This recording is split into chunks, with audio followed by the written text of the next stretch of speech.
aux européennes également. C'est le premier débat de ces européennes sur l'antenne de Sud Radio. Vous étiez bloqué par les agriculteurs de la coordination rurale, François-Xavier Bellamy? J'étais bloqué par les bouchons, mais il n'y a même pas besoin des agriculteurs pour qu'il y ait des bouchons à Paris. Oui, donc ça, on est bien d'accord, ça tout le monde sait. Mais tiens, puisque c'est l'actualité, je vais commencer. Tous les deux, ce face-à-face, on va parler d'Europe, évidemment, on va parler d'agriculture, on va parler de la guerre entre l'Ukraine et la Russie, mais je voudrais commencer avec l'actualité. La coordination rurale qui mène de nouvelles actions. Est-il temps de stopper les manifestations ou pas? Est-ce que maintenant... Oui. Soyez sérieux, c'est un droit constitutionnel, le droit de manifester en France. Mais je ne remets pas le droit, je vous pose simplement la question. Est-ce qu'aujourd'hui, en cette fin de salon de l'agriculture, après toutes les discussions qui ont eu lieu, après toutes les propositions qui ont été faites, est-ce que le temps de la manifestation est encore le bon aujourd'hui? C'est aux agriculteurs d'en décider. Vous en avez un petit nombre ici, mais quelque chose me dit que leurs revendications n'ont pas été satisfaites. C'était quoi leurs revendications? Elles étaient de deux ordres principalement. La première, c'était de pouvoir vivre tout simplement de leur travail. Comme vous, en tant que journaliste, vous vivez de votre travail. Bien eux, ils travaillent 80, 90 Vous aimez beaucoup les journalistes en ce moment, la France Insoumise. Mais j'en reparlerai. On aime toujours beaucoup les journalistes. Vous faites un très beau métier, en tout cas, sachez-le. Oui, surtout quand vous les affichez sur les murs.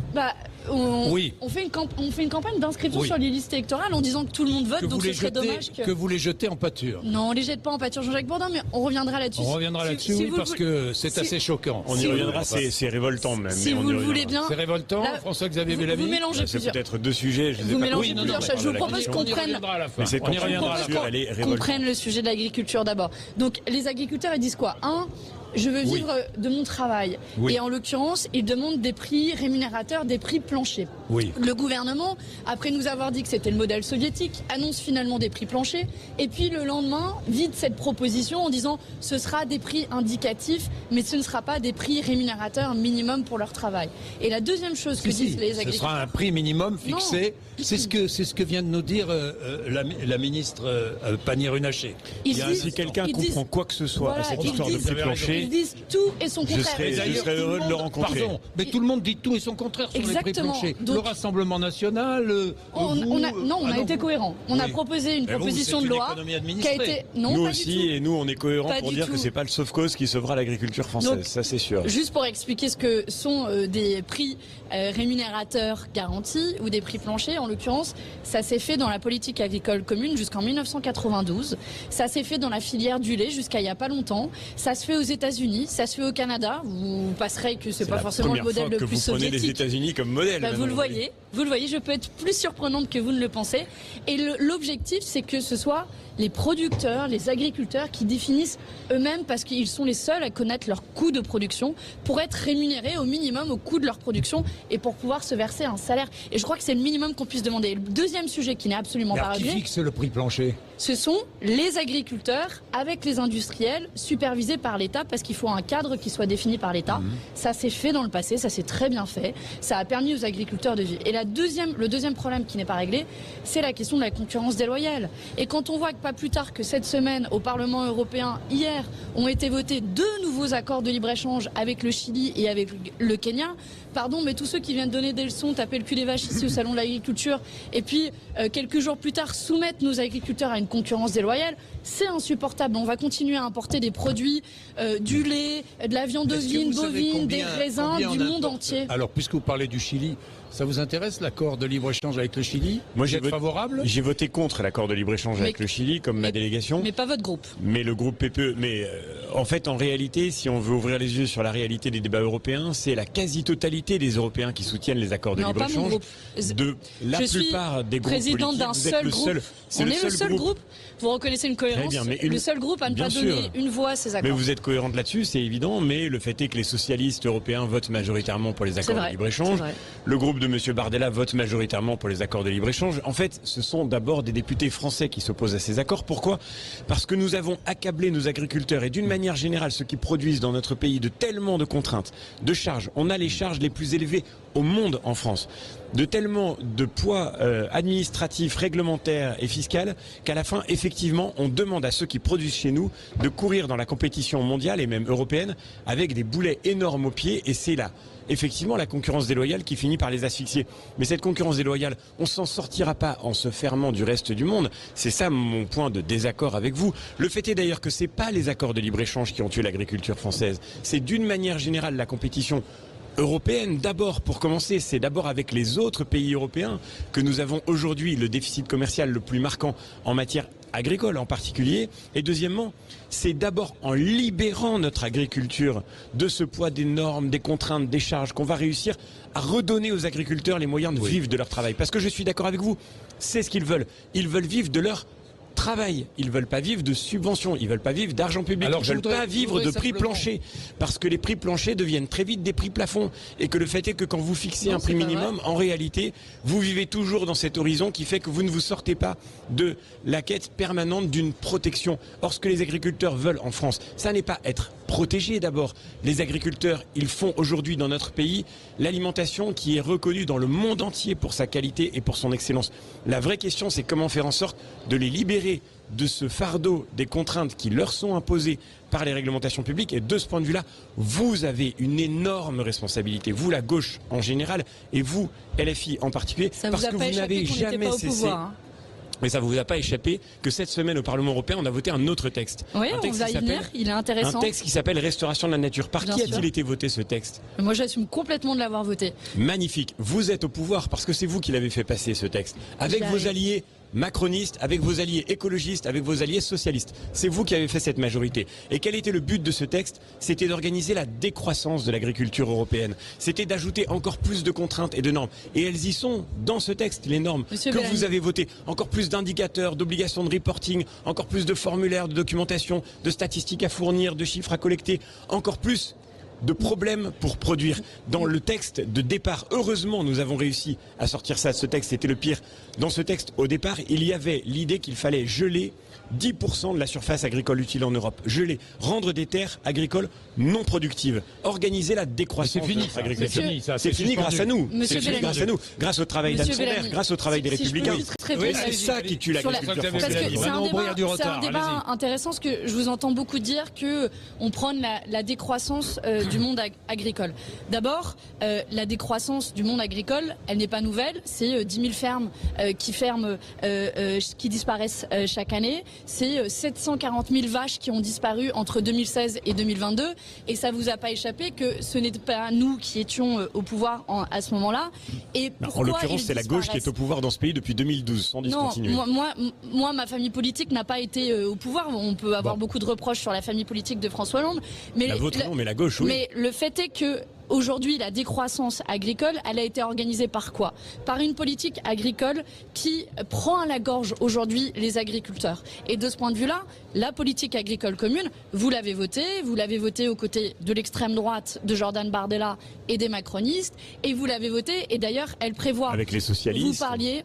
Pas les socialistes français, je sais plus exactement ce qu'ils ont fait, mais je suis pas là pour les défendre. Moi en tout cas, je ne l'ai pas défendu parce que c'est une politique agricole qui favorise l'agro-industrie, qui d'ailleurs commençait déjà à organiser l'utilisation et le renouvellement d'une partie des sols. C'était, vous dénonciez la loi sur la restauration de la nature, qui était de 10%. Là, ça demande la politique agricole commune, 4% de la régénération des sols. Mais pourquoi la régénération des sols, en théorie, est nécessaire? Parce que sinon, en fait, il y a une perte de biodiversité, il y a une perte à la fin de rentabilisation. Si on régénère pas les sols, tous les agriculteurs ici au salon l'expliqueront, et bien derrière, il y a plus de pollinisation des sols, et derrière, c'est des sols qui deviennent pauvres, moins rentables, et donc vous produisez moins et moins efficacement. Donc c'est ça la question qui nous est posée, c'est quelle agriculture on veut demain. Et pour ça, quand vous avez 80% de perte de biodiversité, quand vous avez 80% des insectes qui ont disparu, on a quasiment le même âge avec François Xavier, quand on était petit, on avait sur l'autoroute plein d'insectes qui se collaient au pare-brise. Aujourd'hui, la perte de biodiversité, c'est aussi ça qui menace notre agriculture et les agriculteurs ici. Il y a une chose que je comprends pas, c'est que vous faites comme si rien ne s'était passé depuis qu'on était gamin. Effectivement, maintenant on a un peu grandi et de fait, beaucoup a déjà été fait. Dans les 5 dernières années, on est sorti de 80%, 90% des pesticides les plus polluants et les plus dangereux pour la santé humaine. L'agriculture française aujourd'hui, c'est celle qui respecte les standards environnementaux les plus exigeants au monde. Et le fait est qu'aujourd'hui, on est à la croisée des chemins. La question est simple. La question c'est: est-ce qu'on veut protéger ce modèle? Est-ce qu'on veut lui donner les moyens de rayonner? Est-ce qu'on veut lui donner les moyens de produire ce dont nous avons le plus besoin, c'est-à-dire notre alimentation? Ou bien est-ce qu'effectivement on veut s'engager dans la voie de la décroissance de la production? C'est pas moi, qui dit ça. C'est vous qui avez dit déjà en 2019 que vous vouliez engager votre mouvement sur la pente de la décroissance. C'est le projet. Non, j'ai jamais parlé de décroissance agricole. Vous en avez parlé, c'est faux. Mais de la décroissance en général. La question est simple. La question c'est qu'est-ce qu'on fait? Là,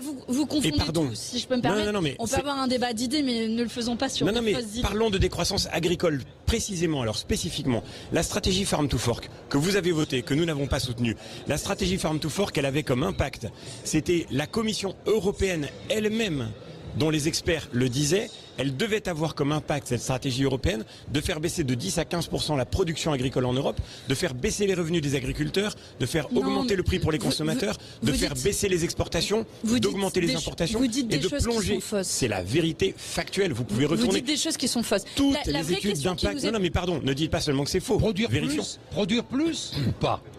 La question, produire plus ou pas? Produire mieux. La question, tout le monde est exactement. La question, c'est qu'est-ce qu'on produit plus et qu'est-ce qu'on produit moins.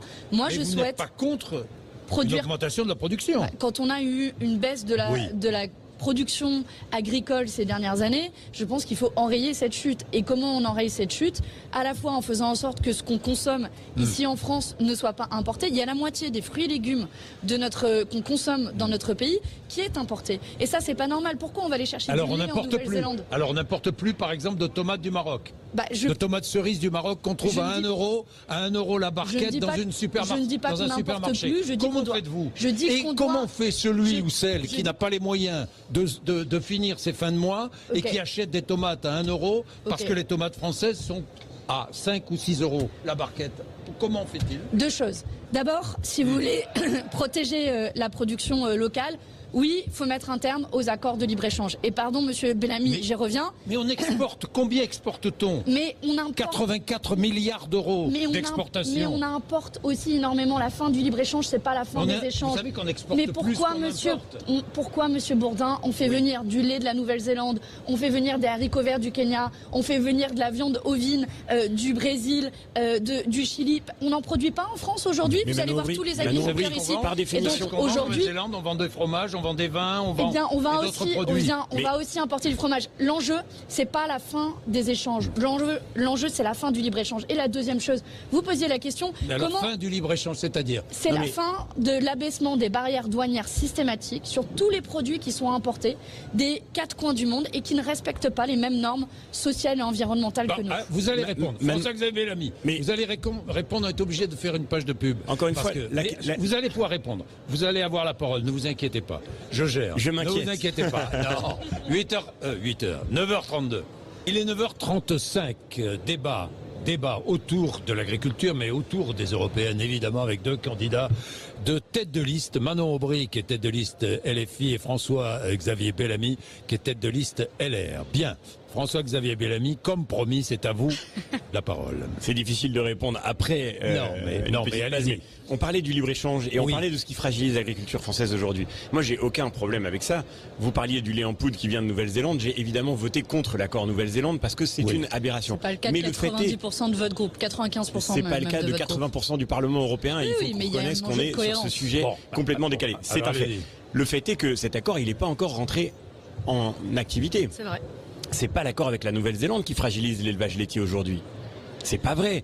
Et on peut pas faire semblant, quand on parle aux agriculteurs, on peut pas faire semblant que ce qui leur rend la vie impossible, c'est les accords de libre-échange. Ce n'est pas la vérité. Ce qui, je le répète, rend la vie impossible aux agriculteurs, c'est cette stratégie de décroissance agricole qui a été organisé, voulu, pensé, planifié par des gens qui effectivement sont au pouvoir aujourd'hui. Et je pense effectivement à la responsabilité de beaucoup de gens qui, dans les différents dirigeants de la gauche depuis 2012, dans les différents dirigeants macronistes depuis 2017, ont porté ce projet de décroissance agricole. Pour le reste, ce qui fait que l'agriculture aujourd'hui dans ce pays se sent à ce point en souffrance, ce n'est pas le fait qu'elle soit en concurrence avec d'autres modèles agricoles. Elle est d'une excellence que tout le monde devrait reconnaître. Ce qui crée cette souffrance, c'est le mépris dans lequel elle est tenue, le soupçon qu'on porte sur elle, les insultes à son égard de beaucoup qui, justement, en prétendant incarner l'écologie, voudraient discréditer nos agriculteurs. Et le fait est qu'aujourd'hui, ce salon a commencé par un débat d'une très grande virulence, parce que le président de la République a pris parti, a pris fait et cause pour les soulèvements de la terre en les mettant à égalité avec les agriculteurs. Vous avez soutenu les soulèvements de la terre. Vous soutenez ceux qui aujourd'hui menacent nos agriculteurs. Vous soutenez ceux qui sont rentrés dans des exploitations par la violence et qui assument la violence comme un mode d'action. Vous soutenez ceux qui rendent à l'agriculture française impossible le fait de sortir des problèmes immenses dans lesquels elle se trouve aujourd'hui. Par exemple pour la gestion de l'eau. Vous parlez du dérèglement climatique, mais c'est comme si vous vouliez priver les agriculteurs français de la possibilité d'y faire face.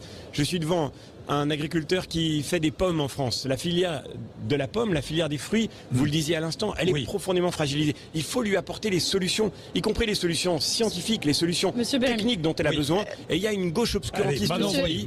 L'écologie voudrait nous empêcher. C'est ça qui tue notre agriculture. C'est vrai que vous avez soutenu les soulèvements de la terre. Le jour, bien sûr que c'est vrai. Et vous continuez à les soutenir. Bien sûr. Et vous assumez. C'est un collectif. Vous assumez. Bien sûr. C'est un collectif dans lequel il y a des agriculteurs aussi qui posent la question de l'usage différencié de l'eau. Mais vous semblez oublier que non seulement il n'y a encore aujourd'hui quasiment aucun texte du Green Deal qui a été mis en place, mais ce qui tue les rendements agricoles, c'est d'abord le réchauffement climatique. Et je suis surprise, ce qui met la corde au cou, au sens propre comme figuré, aux agriculteurs de notre pays et dont vous ne parlez jamais, c'est l'asservissement aux groupes agro-industriels. C'est Lactalis qui maximise ses marges et diminue au maximum la rémunération des agriculteurs. Vous avez raison, il y a une partie de la concurrence déloyale sur la production laitière, mais il y a d'abord et avant tout la prédation de groupes agro-industriels. Et Monsieur Bellamy, vous avez systématiquement refusé la taxation des super profits, le blocage des marges des entreprises agro-industrielles, de toutes ces entreprises qui sont ici, y compris présentes au salon, et qui sont celles qui aujourd'hui mettent les agriculteurs en difficulté parce qu'ils prennent les agriculteurs pour des vaches à lait, littéralement. Et donc, c'est insupportable qu'aujourd'hui, vous continuez à protéger les groupes agro-industriels qui sont ceux qui sont également protégés par le pouvoir en place. Ça vous fait un point commun avec Emmanuel Macron et avec Jordan Bardella. Ils sont sanctionnés, exactement la même chose. Mais c'est faux. Les grands de la distribution. Mais c'est faux, Jean-Jacques Bourdin. Vous savez que la loi Egalim, elle n'est pas appliquée. Vous le savez qu'aujourd'hui, les entreprises agro-industrielles peuvent choisir d'acheter le lait à 45 centimes du litre, alors qu'ils ne demandent pas la mer à boire. Les producteurs de lait demandent 55 centimes. Répondez là-dessus rapidement, non, mais très rapidement. Le temps passe. Allez. Il y a un vrai sujet de répartition de la valeur dans la chaîne de la production alimentaire en France. Pourquoi vous refusez de taxer, mais jamais on a refusé de traiter ce sujet. Si au Parlement européen, vous avez refusé de bloquer leur marge. C'est vrai. Je vois que l'hypothèse soviétique a toujours son actualité dans le débat politique français. Mais le fait est que... Non mais pardon. De saisir ça. Ça a été fait dans plein de pays, de plein de manières. Regardons les choses en face et sortons de la démagogie. Si créer plus de fiscalité, si créer toujours plus d'impôts pouvait sauver les agriculteurs, il n'y a aucun pays au monde où les agriculteurs seraient plus heureux que la France. On a déjà les impôts les plus élevés au monde. Donc la vraie question, c'est... Mais pourquoi dans ce pays... C'est pas un souci que les agro-industries aient augmenté de 70% leur marge? Alors pourquoi? C'est pas un problème. Encore une fois, je le redis. C'est pas un problème. Je le redis. François-Xavier Bellamy parler. Il y a un problème de répartition de la valeur dans la chaîne de la production alimentaire. Pour réduire leur marge? On commence par faire appliquer la loi. Parce qu'aujourd'hui, le vrai problème, c'est que la loi n'est pas appliquée. Et notamment la loi Egalim. Donc ça, c'est un vrai problème. Vous êtes pour ou contre bloquer leur marge? Mais ce n'est pas en créant toujours plus de fiscalité. Vous ne répondez pas. Et encore une fois, je le redis, l'agriculture soviétique n'a pas rendu les agriculteurs. Personne ne vous parle d'agriculture. On peut bloquer les marges, on peut nationaliser toutes les entreprises. On vous parle de réduire ça rendra pas les agriculteurs plus riches si vous les empêchez de produire. Voilà, Monsieur Bellamy, quand vous avez le prix à la consommation pour ceux qui font leurs courses qui a augmenté de 20% et la rémunération des agriculteurs qui baissent, au milieu, ça veut dire qu'il y en a qui sont gavés. Il y a évidemment un problème, encore une fois. vous pensez que c'est la main libre du marché qui va réguler les prix, je à la fois les prix pour les agriculteurs. Je vous dis qu'il faut commencer par appliquer la loi. Et le vrai problème que les agriculteurs ça passe par un blocage des marges de ces agro-industries. Vous y refusez parce que vous défendez les intérêts de Lactalis. Vous n'allez pas tomber là. Moi, j'ai une question à vous poser, puis on passera à d'autres sujets, notamment à l'Ukraine. J'y tiens. J'ai une question sur l'eau, parce que vous parlez beaucoup, à juste raison, de réchauffement climatique, tous les deux, et tout le monde d'ailleurs. Hein. Et quand il suffit d'écouter, parce que nous avons souvent des auditeurs des Pyrénées-Orientales qui nous appellent, des maraîchers par exemple, et qui sont les pauvres désemparés devant les problèmes.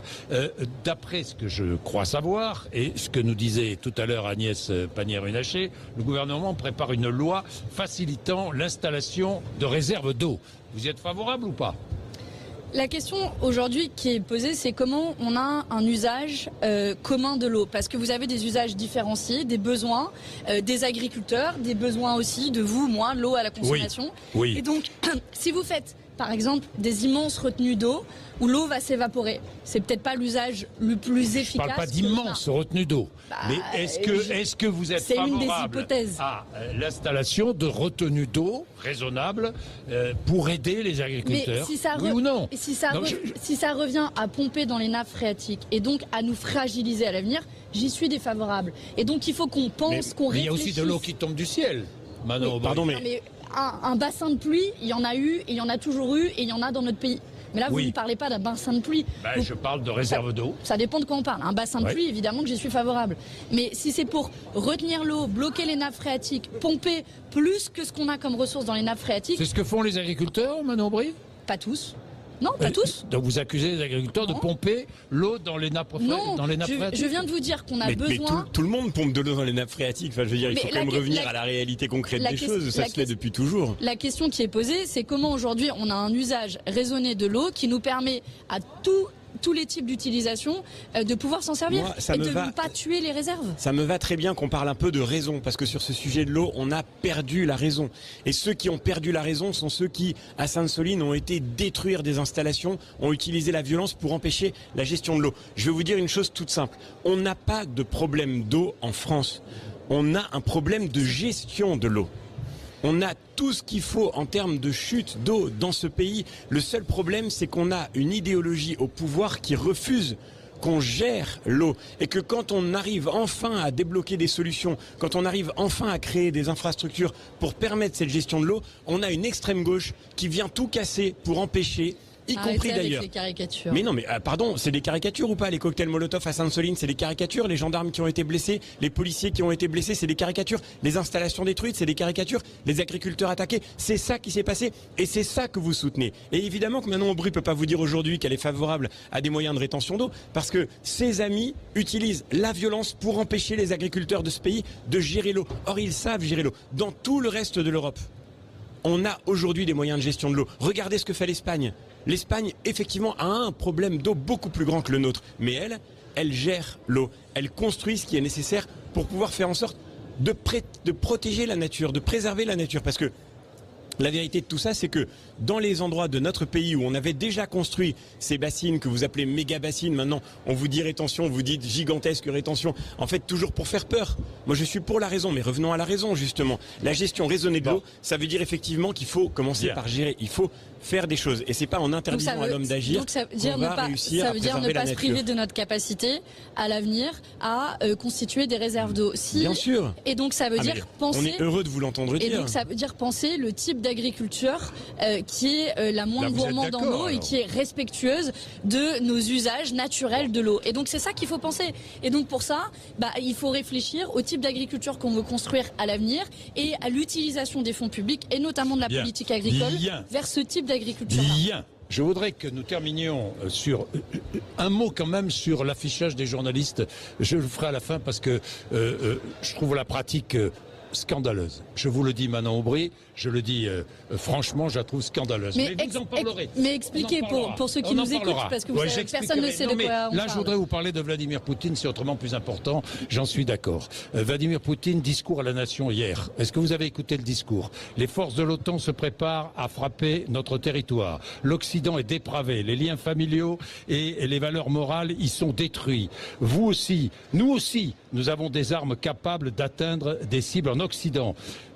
Et il a dit, entre autres, qu'il fallait arrêter la première ministre estonienne. Alors oui ou non, est-ce qu'aujourd'hui Vladimir Poutine nous menace? Manon Aubry. Bien sûr qu'il nous menace et c'est pas nouveau. Il a commencé à nous menacer il y a bien des années. Il menace aussi l'Europe quand il envahit l'Ukraine en violation du droit international.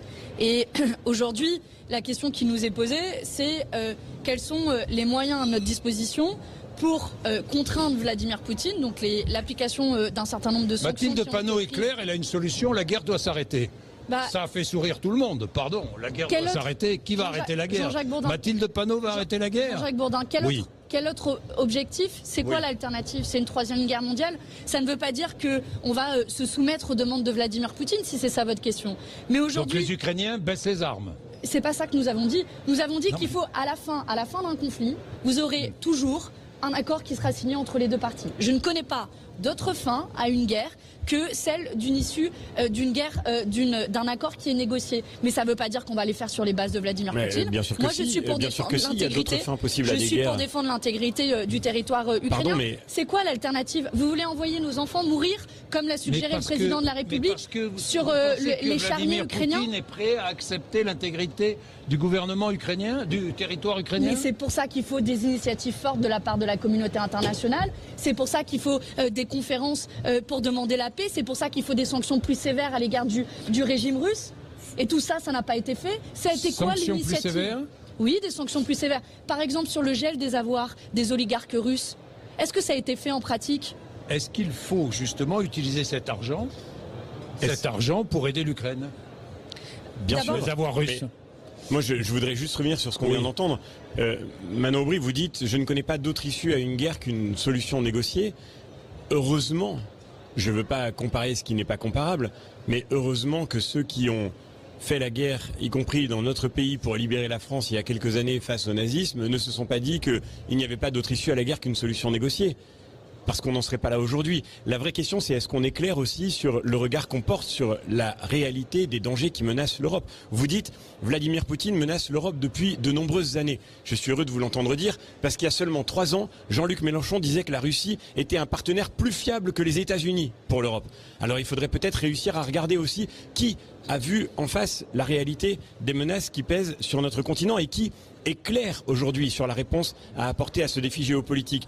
Et Nicolas Sarkozy de la France disait presque la même chose. Nicolas Sarkozy, quand la Géorgie a été menacée par la Russie, il a réussi à faire reculer pour de vrai les troupes russes et l'intégrité territoriale de la Géorgie que la France a été entre en protégée. guerre contre une puissance nucléaire? Bien sûr que non. Et les déclarations, mais bien sûr que non. Et les déclarations du président de la République sont évidemment aberrantes de ce point de vue. Mais en revanche, quelle est l'alternative? Il n'y a pas d'autre option que de tout faire pour que la Russie perde cette guerre, que la Russie perdent dans envoyer son projet. Nos enfants se battre en Ukraine. C'est ça votre projet? Je viens de vous redire que non. Et ça n'est même pas ce que les Ukrainiens demandent. Ce que les Ukrainiens demandent, c'est seulement qu'on vienne leur apporter le soutien matériel dont ils ont besoin, y compris en termes de munitions et d'armement. Et là aussi, pardon de le dire, mais il y a un certain pacifisme de la gauche qui a toujours existé. On se souvient même... C'est des belles valeurs, le pacifisme. C'est la défense de la paix. C'est la défense de la paix. Est une belle valeur, mais il y a une chose plus importante encore parfois que la paix. On ne règle pas la guerre par la guerre.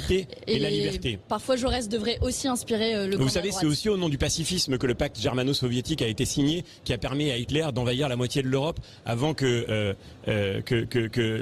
certains ne finissent par se réveiller dans le Parti communiste français. Donc on ne va pas recevoir des leçons de pacifisme. On va pas recevoir des leçons de pacifisme de la part de l'extrême gauche. La vérité, c'est que le sujet, c'est d'abord la défense de la liberté, c'est la défense de la sécurité de l'Europe, c'est la défense de ce droit fondamental qui est aujourd'hui menacé aux portes de notre continent. Et si nous laissons Vladimir Poutine faire la démonstration que la violence peut l'emporter sur le droit international, alors dans ce cas-là, c'est notre sécurité. Il faut montrer sa force. Demain, il faut montrer sa force en danger. Ça ne veut pas dire évidemment rentrer en conflit. L'escalade guerrière dans laquelle on se lance. Pas dire encore une fois. Moi, je défends le droit international, Monsieur Bellamy. Je crois aux Nations Unies. Je crois à la force diplomatique de nos pays, qui plus est quand ils sont unis contre l'envahissement et en violation du droit international de Vladimir Poutine. Mais jamais, si demain on se lance dans l'escalade guerrière, c'est quoi l'étape d'après face à un pays qui détient la force nucléaire Mais on personne va entrer en guerre avec la Russie. Autour de cette table, et pourtant, je ne défends jamais le régime de Vladimir Poutine. Ne dira que la France doit rentrer en guerre contre la Russie. Alors,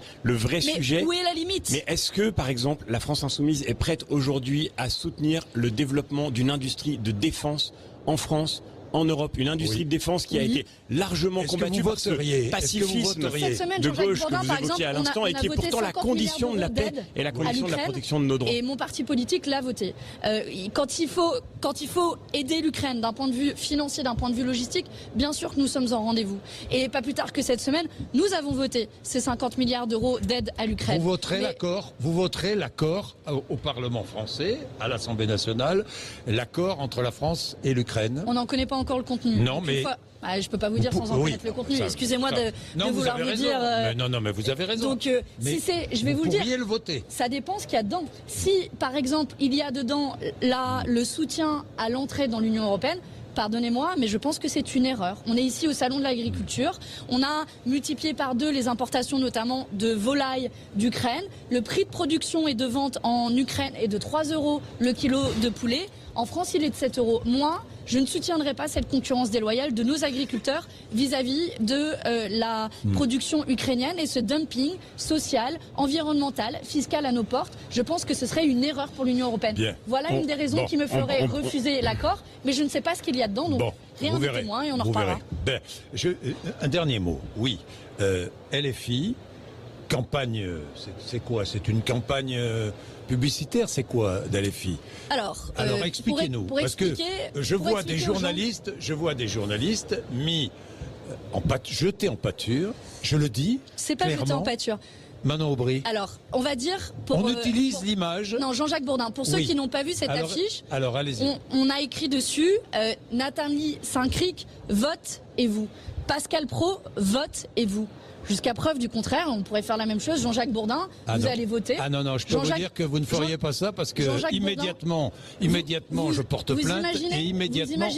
Vous considérez comme une insulte le fait qu'on dise que les gens aillent voter. Non mais Manon, mais qu'est-ce qu'il y a derrière ce slogan? Mais qu'est-ce qu'il y a derrière ce slogan? Il y a l'idée que le système, le pouvoir des méchants qu'on affiche et dont on affiche l'image sont ceux qui prennent le pouvoir à votre détriment. C'est des clichés monstrueux. Monsieur Bellamy, si vous satisfaisez qu'il y ait 10 millions de personnes dans notre pays qui ne votent pas... Mais il y a tellement d'autres manières de pousser les gens à voter que de clouer au pilori des gens en affichant leur image. C'est dire qu'aujourd'hui, on a dans notre pays un vote qui est censitaire. En quoi c'est violent? Qui est censitaire? Mais qu'est-ce que vous voulez dire par là? Qu'est-ce que vous voulez dire? Allez au bout de votre raisonnement. Qu'il y a 10 millions de personnes qui ne votent pas. Qu'est-ce que ça veut dire censitaire? Ça veut dire que les riches votent et pas les pauvres? Qu'est-ce que vous voulez dire? Donc on affiche les riches? Oui, monsieur Bellamy, les riches votent et pas les pauvres dans notre pays. On n'est pas dans un pays censitaire et vous mentez en disant ça et vous salissez la France. La France est un pays où tout le monde a le droit de voter. Mais c'est monstrueux. Si vous parlez sur ma voix, donc je vais vous répondre. Si vous satisfaisez du fait qu'il y ait dans notre pays 10 millions de personnes qui ne votent pas. Oui, ce sont en majorité des jeunes et des pauvres. 10 millions de personnes qui ne sont pas inscrits ou mal inscrits sur les listes électorales. Vous voyez ? On a réussi notre coup quelque part parce que enfin on parle de la campagne d'inscription sur les listes électorales. C'est votre parti. Vous réussissez le coup sur le dos de personnes qui ne demandent rien. Monsieur Jean-Jacques Bourdin, avez-vous demandé leur autorisation d'ailleurs? Avez-vous demandé leur autorisation? L'utilisation de leur image. Avez-vous demandé l'autorisation de leur image? Ce sont les médias. Rien n'interdit. Pardon? Ce sont les médias. Mais la loi l'interdit. Monsieur Jean-Jacques Bourdin, ce sont les médias qui devrait faire cette campagne d'inscription sur les listes électorales. C'est Gérald Darmanin lui-même qui devrait faire cette campagne d'inscription sur les listes électorales. Comment ça se fait dans notre pays qu'on se satisfait du fait que 10 millions de personnes ne peuvent pas voter? Mais moi, jamais je me satisferai de cette situation. Et oui, j'assume et je le dis à tous ceux qui nous écoutent, allez vous inscrire sur les listes électorales, on vote insoumis.fr, vérifiez votre situation et ne vous laissez pas priver de votre droit de vote. Juste personne ne se satisfait de cette situation. Et on n'a pas besoin de l'indécence d'une campagne qui désigne des cibles et notamment des cibles chez les journalistes pour y parvenir. Puisqu'on est au Salon de l'Agriculture, je voudrais juste en 30